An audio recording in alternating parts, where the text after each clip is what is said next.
அஸ்ஸலாமு அலைக்கும் வரஹ்மத்துல்லாஹி வபரகாத்துஹு. சூரா அல் ஜாசியா பற்றிய இந்த விளக்கத்திற்கு உங்க எல்லாரையும் வரவேற்கிறேன். ஆரம்பிக்கிறதுக்கு முன்னாடி ஒரு சின்ன விஷயம்.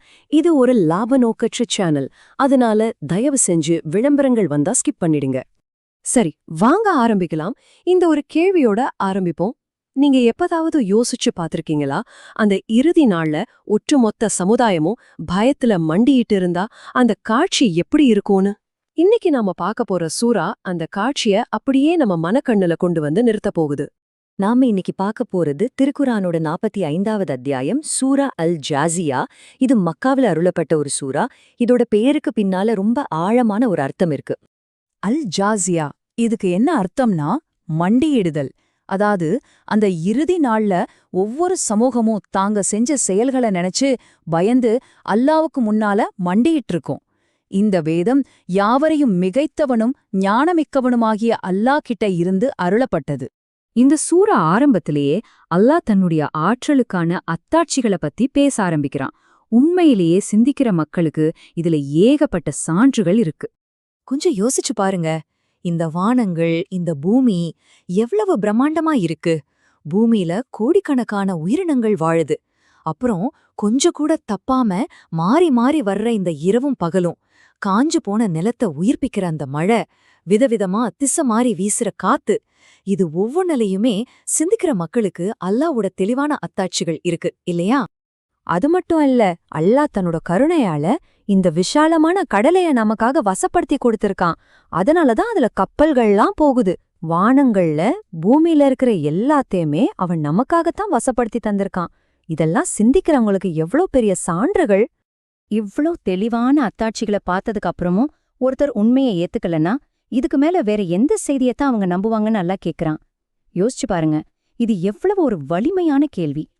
ஆனா எல்லாருமே இந்த அத்தாட்சிகளை கண்டு சிந்திக்கிறது இல்ல. சில பேர் ஆணவத்தோட அத நிராகரிக்கிறாங்க. அப்படிப்பட்டவங்களோட நிலைமை என்ன ஆகும்? வாங்க பார்க்கலாம். இவங்களோட மனநிலைய பாருங்க. பொய்யே உருவாக்குற இந்த மாதிரி பாவிக அல்லாவோட வசனங்க அவங்களுக்கு ஓதி காட்டப்பட்டாலும் அதை கேட்காத மாதிரி ஆணவமா நடந்துக்கிறாங்க.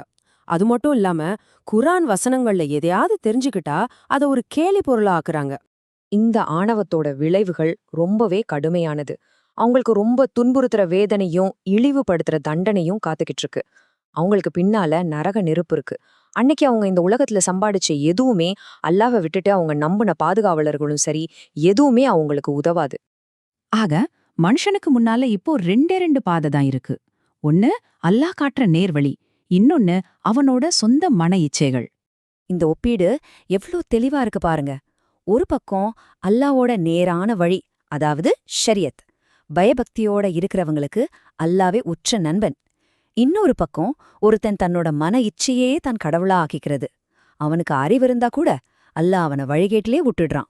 இந்த வசனம் நம்மள ரொம்ப ஆழமா சிந்திக்க வைக்குது. யார் அல்லாஹ்வோட வழிகாட்டுதலை விட தன்னோட ஆசைகளுக்கு முக்கியத்துவம் கொடுக்கறாரோ அவர் ஒரு வகையில தான் ஆசைகளையே வணங்குகிறார்னு அர்த்தம். அப்போ அல்லாஹ்க்கு பிறகு அவருக்கு யார் நேர்வழி காட்ட முடியும்? இப்போ இந்த சூறாவோட மையப்புள்ளிக்கு வந்துட்டோம். அந்த இறுதி நாள், அந்த மண்டியிடும் காட்சி. ஆமா, அந்த நாள் கண்டிப்பா வரும். அன்னைக்கு ஒவ்வொரு சமூகமும் அவங்க செஞ்ச செயல்களோட பதிவேட்டை நோக்கி அழைக்கப்படுவாங்க. அப்போ அவங்க கிட்ட சொல்லப்படும், இன்னைக்கு நீங்க செஞ்ச செயல்களுக்கு கூலி கொடுக்கப்படுவீங்க. இந்த ஸ்லைட்ல இருக்கிற இந்த வசனம்தான் இந்த சூறாவுக்கு பேரே வர காரணம். வதராக்குல்ல உம்மத்தின் ஜாசியத்தன், அதாவது ஒவ்வொரு சமுதாயமும் பயத்தால் மண்டியிட்டு கிடப்பதை நீர் காண்பீர். ஒரு நிமிஷம் அதை கற்பனை செஞ்சு பாருங்க. அந்த மாபெரும் நாள்ல எல்லாருமே அவங்க தீர்ப்புக்காக பயந்து மண்டியிட்டு காத்திருப்பாங்க. என்ன ஒரு அச்சமூட்டும் காட்சி. அன்னைக்கு ரெண்டே தீர்ப்பு தான். ஒன்னு, ஈமான் கொண்டு நல்ல அமல்கள் செஞ்சவங்க அவங்கள அல்லாஹ் தன்னோட ரஹமத்ல, அதாவது கருணையில நுழைய வைப்பான். அதுதான் உண்மையான வெற்றி. ஆனா நிராகரிச்சவங்க கிட்ட சொல்லப்படும், நீங்க இந்த நாளோட சந்திப்பை எப்படி மறந்தீங்களோ அதே மாதிரி இன்னைக்கு நாங்களும் உங்களை மறந்துடுறோம். உங்க தங்குமிடம் நரகந்தான். கடைசியா இந்த சூரா அல்லாவோட புகழோடு முடியுது. எல்லா புகழும் அல்லாவுக்கே. வானங்கள், பூமி, இந்த ஒட்டுமொத்த அகிலங்கள் எல்லாத்துக்கும் அதிபதி அவனே. வானங்களிலும் பூமியிலும் உள்ள எல்லா பெருமைகளும் அவனுக்கு மட்டுமே சொந்தம். அவன்தான் மிகைத்தவன், ஞானமிக்கவன். இந்த விளக்கத்தோட இறுதியில இந்த கேள்விய நம்ம மனசுக்குள்ள நாமளே கேட்டுப்போம். எல்லாரும் மண்டியிடுற அந்த மாபெரும் நாள்ல நாம தோல்வி அடைஞ்ச கூட்டத்துல இல்லாம வெற்றி பெற்ற கூட்டத்துல இருக்கணும்னா நம்ம வாழ்க்கைய நாம எப்படி அமைச்சுக்கணும்? அல்லாஹ் நம்ம எல்லாரையும் நேர்வழியில செலுத்துவானாக.